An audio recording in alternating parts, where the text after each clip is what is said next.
Hey everybody, Dan here with Pain Free You. Today's topic is this. You're not going to believe the messages of safety at first. So I know a lot of people struggle with that and they go, but I don't believe it. I think I'm lying to myself. So we'll get to that in a minute. The weather's finally shifted from summer, moving into fall. It's the end of August and a high of 73 today. It was 58 degrees this morning. So it's getting into fall. I think the leaves are still green, not turning quite yet.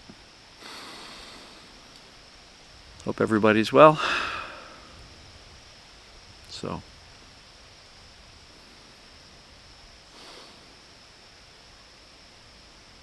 all right. So you're not going to believe the messages of safety at first. You know, I talk a lot about having conversations with your brain, reminding yourself that I'm okay, we're going to be okay, this is all temporary, you know, I'm on the right path, we're going to get better. When we first start, you're not going to believe those messages. And you're going to kind of feel a little bit like a fraud, like you're lying to yourself. But that's why I really focus so much on the fundamentals, the foundational stuff. What is causing the symptoms? And does this apply to me? That's foundation 1 and 2. Is there a solution? Yes. You're in it, you're watching it, you're learning it. And am I capable of it? That's a decision you're going to need to make, that I can and I will, like yesterday's video where I was talking about that towards the end. But you're not going to believe the safety messages at first. Had a really nice conversation with somebody in the group coaching in today's 1 o'clock call. And she was saying at first, she was like, yeah, I was moving towards safety because the default for most of us is negative, fear, panic, worry, negative thinking. This isn't going to work for me, all that stuff. And if that's been our default for a while, when we start to shift more towards, you know, maybe I can get better. This is going to work. You're not going to believe it at first. And that's okay, and that's normal. But what this young lady on the call said was, as she did it more and more, it became easier to shift to the positive. It became easier to believe it. And what she found and what she said was profound. She said, you know what? And when I do that, I actually feel better mentally and emotionally. And that's the start, folks. Don't expect to walk around the house saying I'm safe 8 times and poof, your pain's gone. No, we're teaching the brain. Teaching takes repetition, consistency. But it's got to be built on the foundation of facts. What's actually causing the symptoms? Perceived danger. What's the solution? Conveying safety. And when you first start trying to convey safety, the brain's not going to buy it because you've been fearful for so long. And so don't give up. Just because it doesn't feel authentic yet, keep going with it, because the more you do it, the more consistently you do it, the more you stay away from the panic and freak less, the more authentic it feels, and the more quickly your brain says, look at Dan. He is feeling safer. He is feeling like we're okay. We're moving in the right direction. The mindset shifts first, long before the symptoms do. So you got to get the mindset right first and convey that safety first. And if the brain doesn't believe it, keep going. Because here's the truth. The brain will believe what we think and say most often.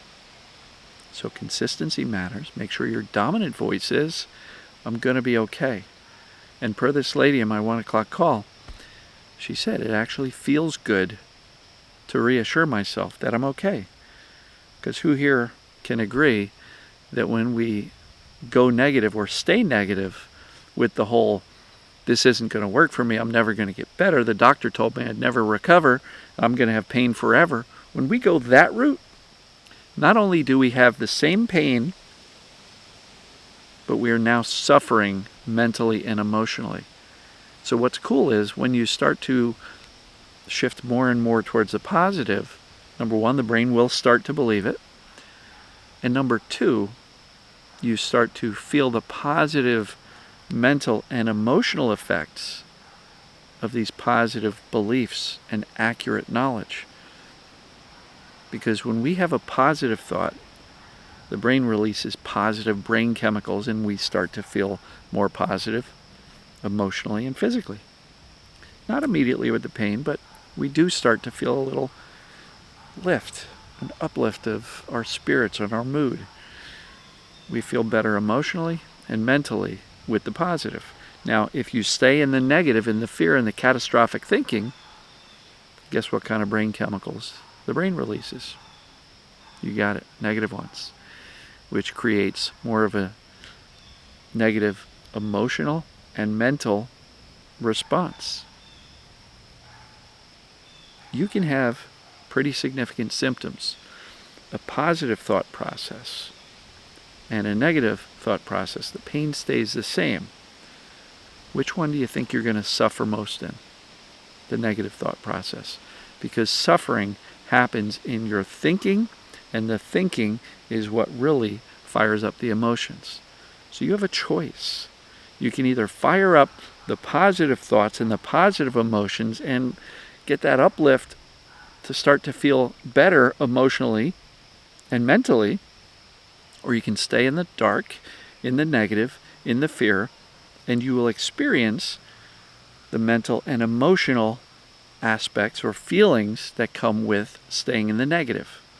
It's a choice, folks. The pain is constant either way, at least initially, but with a continuous, consistent, confident messages that I'm going to be okay because, darn it, I'm in the right place because I know what causes symptoms, perceived danger.